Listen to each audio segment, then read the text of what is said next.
नमस्कार, बंगाल बोले में आज हम आपको दिखाएंगे बंगाल की सियासत का रक्त चरित्र। आपको दिखाएंगे कैसे बंगाल की राजनीति में रक्तपात एक रवायत सी बन चुकी है। लेकिन उससे पहले बंगाल चुनाव की 10 बड़ी खबरें बंगाल टॉप 10 में। ओम जयंती मंगला काली भक्त काली कपालिनी दुर्गा शिवा क्षमा धात्री सहा सदा नमस्तुते। मंच से चंडी पाठ किया, नंदीग्राम से अपना रिश्ता बताया और खेला होबे का नारा भी लगवाया।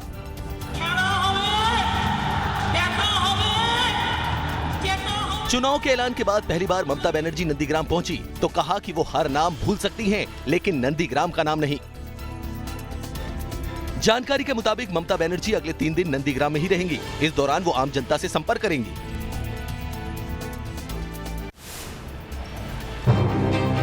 नंदीग्राम वो जगह है जहां से ममता के राजनीतिक जीवन का उत्कर्ष शुरू हुआ। नंदीग्राम से ममता के लड़ने पर लोग उत्साह में हैं। दीदी का बिना कुछ नहीं चलेगा। विकास का तो नाम कहने से वो शेष नहीं होगा, इतना विकास हुआ है।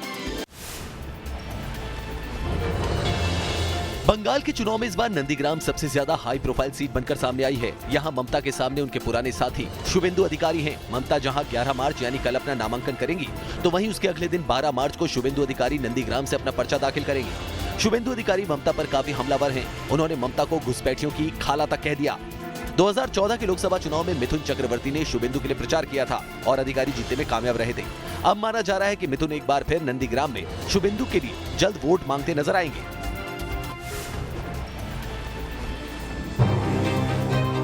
एक साथ 200 जिंदा बम, ये तस्वीर पश्चिम बंगाल के नॉर्थ परगना की है, जहां एक सुनसान इलाके में देसी बमों का जखीरा मिलने के बाद हड़कंप मच गया। इन देसी बमों को झाड़ियों में छुपा कर रखा गया था। इन बमों का इस्तेमाल चुनाव में हिंसा के लिए किया जाना था, लेकिन पुलिस ने वक्त रहते इसका पता लगा लिया। नॉर्थ 24 परगना के भंगाल इलाके में इन बमों के मिलने के बाद पुलिस ने जांच शुरू कर दी है।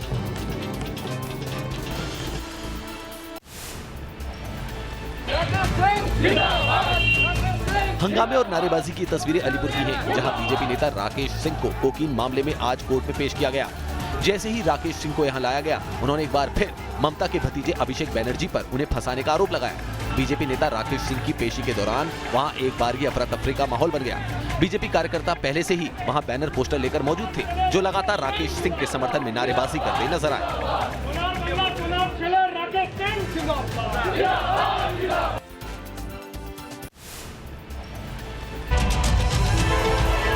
आसनसोल में पुलिस पर बीजेपी कार्यकर्ताओं को पीटने का आरोप लगा है। बताया जा रहा है कि शिव मंदिर इलाके में एक मीटिंग कर रहे बीजेपी वर्कर्स पर पुलिस ने लाठीचार्ज किया। दरअसल दक्षिण आसनसोल से टीएमसी की उम्मीदवार साइनी घोष यहां आने वाली थी, जिसका बीजेपी कार्यकर्ताओं ने विरोध करने का प्लान बनाया था, मगर प्रदर्शन से पहले ही वहां पुलिस पहुंच गई और वहां मौजूद लोगों को जगह खाली करने को कहा, फिर लाठीचार्ज कर दिया।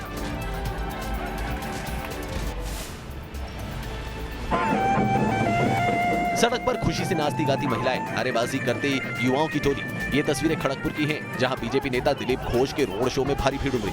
बीजेपी नेता दिलीप घोष ने खड़गपुर से पार्टी उम्मीदवार तापन भुइया के लिए प्रचार किया। सड़क पर हुजूम के बीच फूलों से सजी गाड़ी पर दिलीप घोष दोनों हाथ हिलाकर लोगों का अभिवादन करते नजर आए। पश्चिम बंगाल में चुनाव के लिए नामांकन शुरू हो गया है। तस्वीरें मिदनापुर की हैं, जहां बीजेपी और टीएमसी कैंडिडेट अपना पर्चा भरने पहुंचे। बीजेपी ने यहां सुमित दास को मैदान में उतारा है, जिन्होंने अपनी जीत का दावा किया। हर समय मिदनापुर से सारी जो काया कल्प हुआ है, इस बार भी तृणमूल का जाना और बीजेपी का आना वेस्ट बंगाल से ही शुरू होने वाला है। यहाँ बीजेपी का मुकाबला एक्टर जून मालिया से है। अभी तो नॉमिनेशन फाइल किए हूँ। Let me win the election.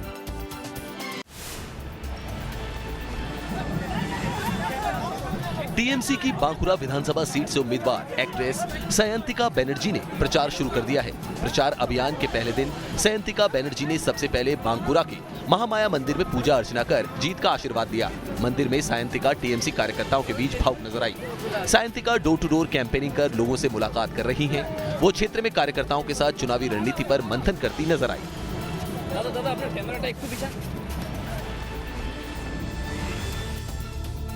पश्चिम बंगाल में विधानसभा चुनाव से पहले टीएमसी को करारा झटका लगा है। मालदा जिला परिषद में अब बीजेपी का बहुमत हो गया है। जिला परिषद के ज्यादातर सदस्यों के बीजेपी में शामिल होने की वजह से पार्टी को बहुमत मिला है। दरअसल जिला परिषद की अध्यक्ष सरला मुर्मू भी बीजेपी में शामिल हो गई हैं और इसी के साथ टीएमसी को करारा झटका लगा है। टीएमसी को खबर थी कि सरला मुर्मू बीजेपी में शामिल होने वाली हैं और ऐसे में फजीहत से बचने के लिए पार्टी ने उनका हबीबपुर से टिकट काट दिया था। सोमवार को 5 विधायक टीएमसी छोड़कर बीजेपी में शामिल हुए। चलिए अब आपको दिखाते हैं बंगाल में सत्ता के लिए रक्त का रास्ता कैसे राजनीति की रवायत सी बन चुका है।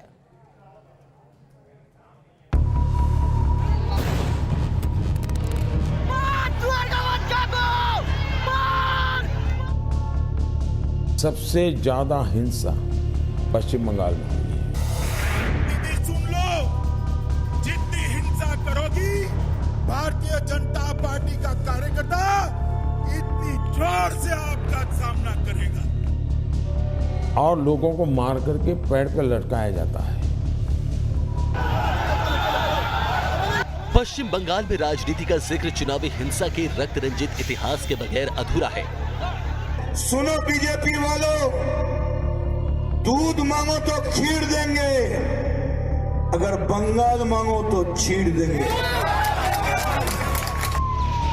कांग्रेस से लेकर लेफ्ट और अब ममता के शासनकाल तक हर दौर में बंगाल की सियासत खून खराबे से सनी रही और बाद के चुनाव में भी हिंसा का ये दौर अपने उसी रूप में उभर कर सामने आया है।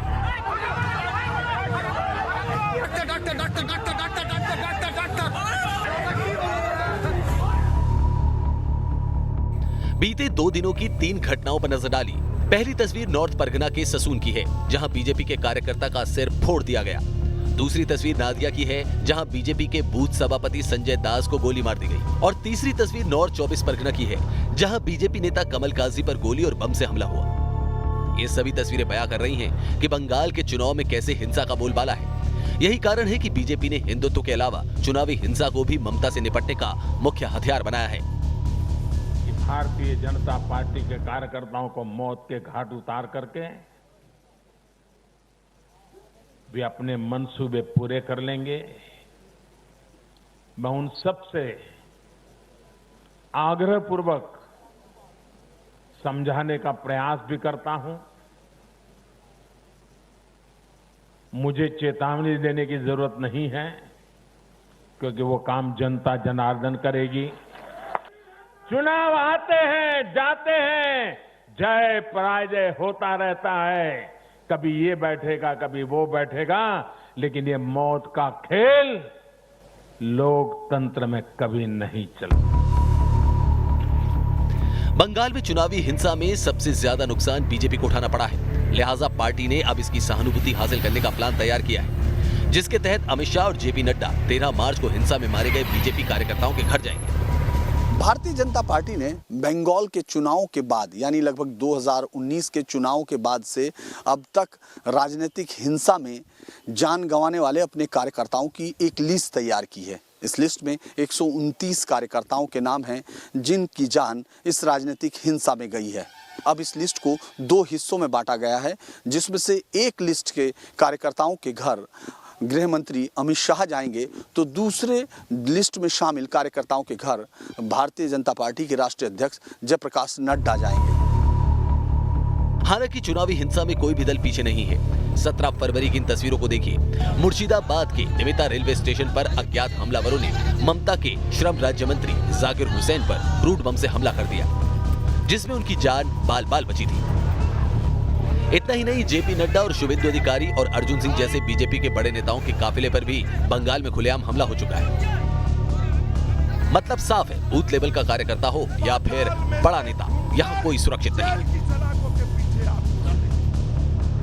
बंगाल में जब भी चुनाव आता है, कई परिवारों को कभी न भूलने वाला जख्म दे जाता है। कई परिवार यहाँ पॉलिटिकल किलिंग का दंश झेल रहे हैं। आप जानकर हैरान रह जाएंगे कि कैसे कई परिवार तो ऐसे भी हैं जिन्होंने अपनों को खोया, लेकिन उसकी FIR तक नहीं लिखी गई। राजनीतिक हिंसा में अपनी जान गंवाने वाले लोगों की फहरिस्त बहुत लंबी है। अगर आप बंगाल में जाते हैं तो लगता है जैसे राजनीतिक हिंसा लोगों के पूरे राजनीतिक जो उनकी विचारधारा है उस पर पूरा प्रेशर बनाती है, उस पर पूरा कंट्रोल करती है, और जो भी उससे अलग होने की कोशिश करता है उसको अपनी जान से हाथ धोना पड़ता है। इस तरह के मामले आपको गाँव में मिलेंगे, लेकिन उन मामलों में भी ऐसे मामलों की तादाद बहुत ज़्यादा है जो कि जाकर पुलिस स्टेशन पर अगर अपनी एफआईआर लिखवाना चाहते हैं तो वो एफआईआर साल दर साल नहीं लिखी जाती। वो लोग उस दरवाजे पर जाते हैं, बार बार जाकर अपनी गुहार लगाते हैं, लेकिन ये तय हुआ कि किसी भी तरह से उस एफआईआर को रजिस्टर्ड नहीं होना है, लेकिन वो कागजों में जरूर एक मौत के तौर पर दर्ज होती है। ये तस्वीर समतुल दोलोई की है। आप जानकर हैरान रह जाएंगे कि साल 2019 में सिर्फ जय श्री राम का नारा लगाने के कारण इनकी हत्या कर दी गई। उन्होंने हर टाइम जय श्री राम कहता था, इसलिए बहुत बार होशियारी दिया था तृणमूल आदमी ने जय श्री राम बंद कर, लेकिन उन्होंने बंद नहीं किया क्योंकि वो कट्टर हिंदुत्ववादी था। ठीक है, बीजेपी का तो साथ है लेकिन राम का बहुत भक्त है, इसलिए इसको मार दिया था। इलाके का बच्चा बच्चा जानता है कि समतुल दोलोई की हत्या किन लोगों ने की, लेकिन सरकार और सिस्टम का दबाव ऐसा है कि अब तक किसी पर कोई एक्शन नहीं लिया गया और ना ही इसकी कोई उम्मीद है। वोट देंगे, ये कह रहा है कि वोट देंगे, लेकिन आप जब तक चुनाव में केंद्र बाहिनी है ना, अच्छा, और जब तक रहेगा तब तक सुरक्षित है। वो लोग चला जाने के बाद फिर से दंगा शुरू हो जाएगा।